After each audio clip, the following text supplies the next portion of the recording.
ఈ క్యాబేజ్ కూర ఎప్పుడు చేసే విధంగా కాకుండా కొంచెం డిఫరెంట్‌గా చెప్తాను. దాంతో పాటు లచ్చా పరాటా కూడా చెప్తాను.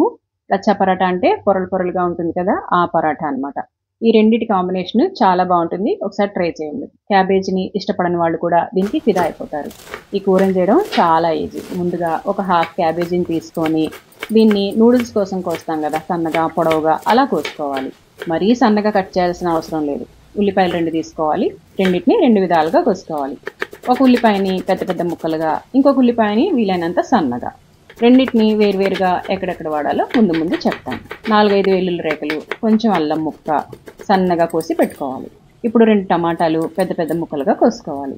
ఒక గుప్పెడు కొత్తిమీర కూడా సన్నగా తరిగి ఉంచుకోవాలి. ఇప్పుడు మిక్సీ జార్ తీసుకొని అందులో పెద్ద ఉల్లిపాయలు, పెద్ద టమాటా ముక్కలు, 2, 3 పచ్చిమిర్చి వేసి మిక్సీలో పేస్ట్ లాగా మెత్తగా చేసుకోవాలి. అంటే ప్యూరీ లాగా అన్నమాట. కూర చేసే ముందు పరాటా కోసం పిండి కలిపి పెట్టేసుకుందాం. 1 కప్పు గోధుమ పిండిలో హాఫ్ కప్పు మైదా పిండి, హాఫ్ స్పూన్ కంటే తక్కువ సాల్ట్ వేసుకోవాలి. ఇప్పుడు హాఫ్ కప్పు వాటర్ పోసుకొని పిండిని బాగా కలపాలి. అవసరమైతే మధ్య మధ్యలో కొంచెం కొంచెంగా నీళ్లు చిలకరించుకుంటూ కొంచెం మెత్తగానే కలుపుకోవాలి. కలుపుకున్నాం కదా! ఇప్పుడు దీన్ని 15 నుంచి 20 నిమిషాల పాటు పక్కన పెట్టేసుకుందాం. ఈలోపు కూర చేసుకుందాం. కడాయి పెట్టి 4 టేబుల్ స్పూన్ల ఆయిల్ వేయాలి. అందులో ఒక చిన్న స్పూన్తో ధనియాలు, హాఫ్ స్పూన్ జీలకర్ర, జీలకర్రతో పాటు సోంపు, కొంచెం ఇంగువ వేయాలి. ఇంగువ వేసాక కొంచెం లైట్గా ఫ్రై అవ్వాలి. ఇవన్నీ వేగిన తర్వాత సన్నగా తరిగిన వెల్లుల్లి, అల్లం వేసి బాగా ఫ్రై చేయాలి. ఇక్కడ తరిగిన అల్లం వెల్లుల్లి మీ దగ్గర లేకపోతే 1 స్పూను అల్లం వెల్లుల్లి పేస్ట్ కూడా వేసుకోవచ్చు. ఇప్పుడు ఇవన్నీ వేగిన తర్వాత ఇప్పుడు సన్నగా తరిగిన ఉల్లిపాయలు కూడా వేసుకోవాలి. ఉల్లిపాయలు కొంచెం ఉడికిన తర్వాత ఒక పచ్చి బఠానీ 1 కప్పు వేసుకుంటున్నాను. మీ దగ్గర ఉంటే వేయండి, లేకపోతే లేదు. క్యాబేజ్ కూర కొంచెం టేస్ట్ బాగుంటుంది. ఈ బఠానీ కూడా ఉడికిన తర్వాత ఉల్లి, టమాటా, పచ్చిమిర్చి ప్యూరీ చేసి ఉంచుకున్నాం కదా! ఇప్పుడు వేయాలి దాన్ని. టమాటాలు పచ్చివే, ఉల్లిపాయలు పచ్చివే, పచ్చిమిర్చి కూడా పచ్చిదే కాబట్టి ఈ మూడింటిని బాగా ఫ్రై చేసుకోవాలి. ఎప్పటి వరకు అంటే ఒక పొంగు వచ్చేదాకా ఉండి అందులో 1 స్పూన్తో ఉప్పు, హాఫ్ స్పూన్ గరం మసాలా, లేదంటే కిచెన్ కింగ్ మసాలా ఉంటే మీ దగ్గర అదైనా వేసుకోవచ్చు. ఇంకా కారం మీ ఇష్టం. లాస్ట్లో పసుపు పావు స్పూన్ వేసి బాగా కలపాలి. గ్యాస్ని హై ఫ్లేమ్లో పెట్టి కంటిన్యూస్గా కలుపుతూ అడుగంటకుండా ఫ్రై చేయాలి. ఎక్కువ టైం పట్టదు, 2-3 నిమిషాలు అంతే. నూనె బయటికి తేలిన తర్వాత ఇప్పుడు సన్నగా పొడవుగా కట్ చేసుకున్న క్యాబేజ్ ఉంది కదా, దాన్ని ఇందులో వేయాలి. వేశాక ఈ మసాలాలన్నీ క్యాబేజీకి పట్టేటట్లు బాగా కలపాలి.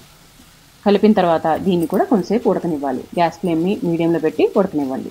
క్యాబేజ్ ఉడికాక చివరిగా హాఫ్ స్పూన్ జీలకర్ర పౌడర్ వేసుకోవాలి. జీలకర్ర పౌడర్ వేసి బాగా కలిపాక ఇందులో లాస్ట్లో కొత్తిమీర కూడా వేసి మళ్ళీ ఇంకోసారి కలిపి పక్కన పెట్టుకోవాలి. ఇంకా అయిపోయింది, క్యాబేజ్ కూర రెడీ. ఇంకా లచ్చా పరాటా చేయాలి కదా, పిండి కలిపి పెట్టుకున్నాం కదా. ఇది నేను చాలా ఈజీగా చెప్తాను, స్కిప్ చేయకండి, త్వరగా అయిపోయేటట్లు చెప్తాను. ముందు చిన్న ఉండలాగా చేసి ఫస్ట్ మామూలు రోటీలాగా రౌండ్గా చేసుకోవాలి. దాని మీద నెయ్యి కానీ నూనె కానీ 1 స్పూన్ వేసి ఇలా చేత్తో స్ప్రెడ్ చేయండి. దాని మీద కొంచెం పొడి పిండి జల్లి ఇదిగో ఇలా నేను ఫోల్డ్ చేస్తున్నాను కదా, పొడవుగా ఫోల్డ్ చేసి తర్వాత రౌండ్గా ఫోల్డ్ చేసుకోవాలి. ఈ రెసిపీ మీకు డీటెయిల్డ్గా కావాలంటే కామెంట్ సెక్షన్లో ఎస్ఎన్ రాయండి, నేను మీకు వేరే వీడియో అప్లోడ్ చేస్తాను.